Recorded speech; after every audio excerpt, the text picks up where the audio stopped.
Emotions are a very important component in the response mechanism of the human energy field to stimuli and perceptions it receives from all that surrounds him.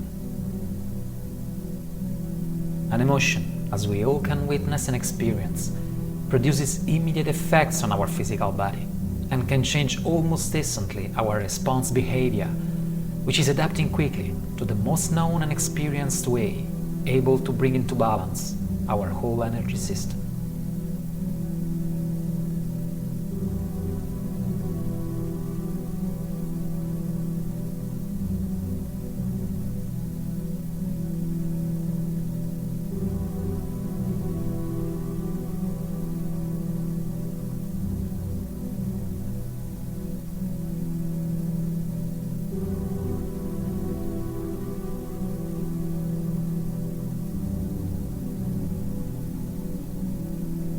But how an emotion is born? An emotion is basically an alteration in the body that occurs through the production and release of hormones and neurotransmitters into the various connection systems of our body. This change, this stimulation, is immediately captured by our perceptual mechanisms.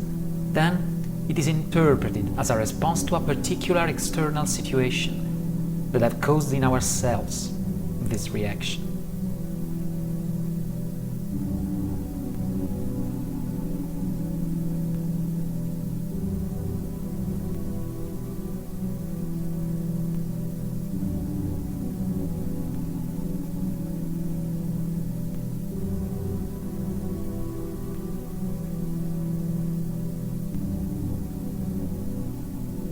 For example, the perception of a tiger in freedom without protective bars a few meters away from us will cause in the vast majority of us the release of a hormone well known to all, the adrenaline.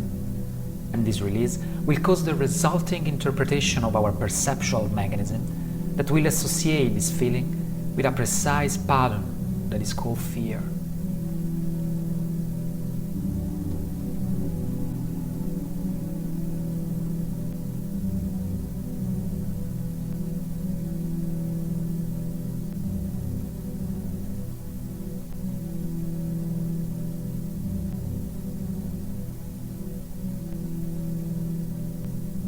An emotion, then, is nothing but a sensation in the body that we perceive as a response to an event that has affected our field of consciousness.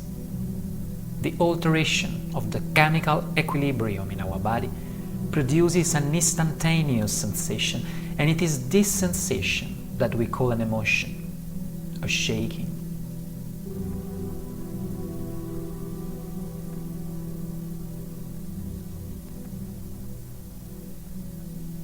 What intervenes to give meaning, to interpret the emotion we are feeling? Of course, the models that have been included within the mind that we place in power of the interpretation of reality, that is, in most cases, the surface mind. If we do not give a name to what we are feeling, the emotion would be felt only as a sensation in the body, that born would have its peak and then decline to disappear fairly quickly.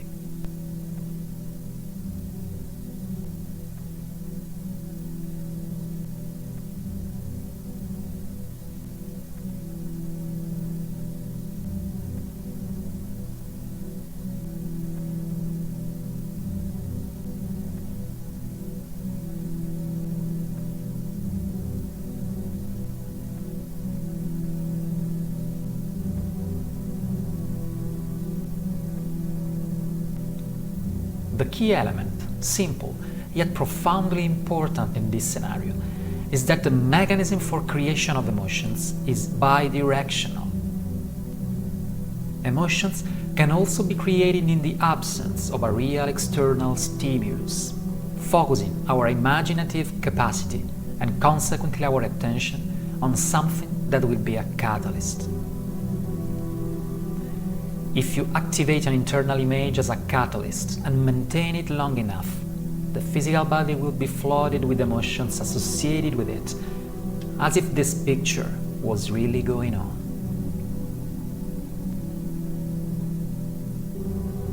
If we listen to relaxing music and imagine to be comfortably lying down on a lawn, the physical body begins to produce hormones and neurotransmitters that are related to this scenario, even if we are sitting on an uncomfortable chair in an urban basement.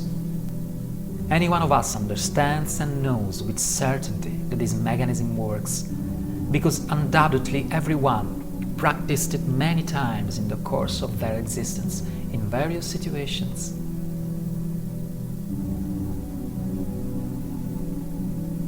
And in this simple, automatic, normal human behavior engages one of the tactical masterpieces of the opponent to perpetuate itself and its control over us, in a way that perhaps you already begin to realize.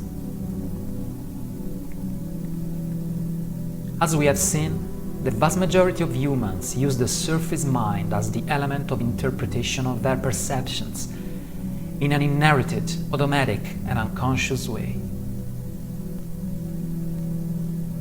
The control mechanism of the generation and interpretation of emotions is then run by the surface mind because it was unconsciously put at the helm of the interpretation of perceptions.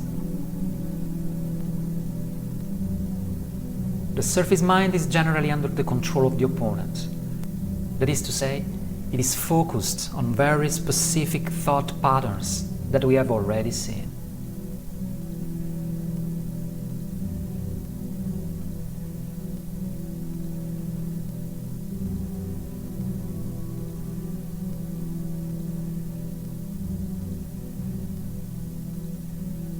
These patterns of thought invariably produce emotions. Emotions that are saturating our beautiful planet Earth and all its inhabitants for millennia. Emotions that have the sole purpose of perpetuating the presence of the opponent in our field of consciousness. Emotions that are based on unrealistic assumptions that have no connection with our well-being and with what we really are. Emotions that are all related to a fundamental emotion: fear.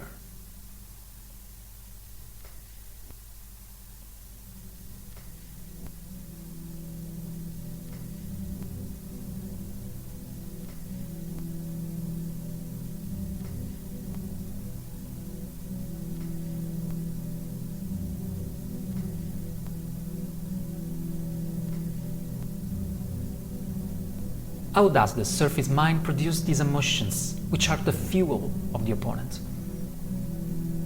Generating, through internal dialogue, conditioned thought patterns that are gradually loaded with emotion through this constant inner dialogue.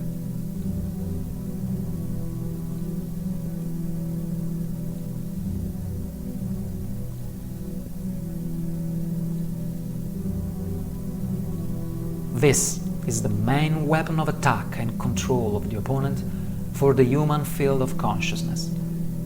It is perhaps its only chance to get us through deception, to create something that is exclusively to its advantage.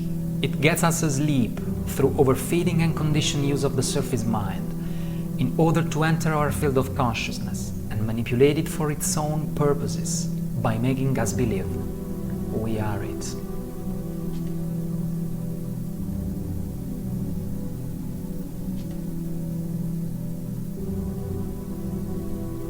At the unconscious mercy of this mechanism, human beings do nothing but to perpetuate patterns of learned behavior that have no connection with what they really are.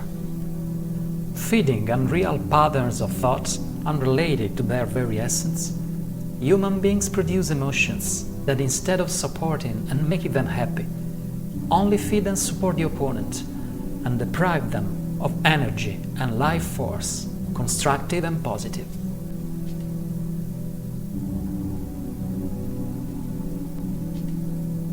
Following the surface mind, which is made of thousands of voices that are not theirs, human beings act in the world, living a life that is not theirs, acting as they really are not, at the mercy of the opponent, without having the slightest suspicion.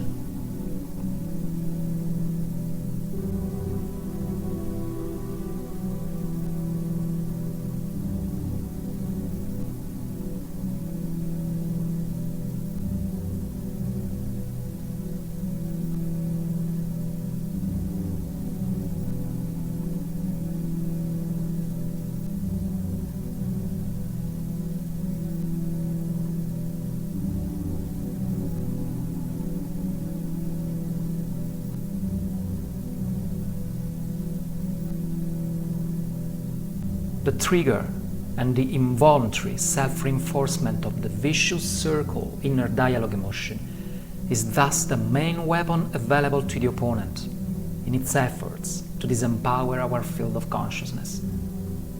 Now, we descend further into the details of this process in order to become more aware of how we are skillfully manipulated. A process that we will call, from now on, the disempowering spiral.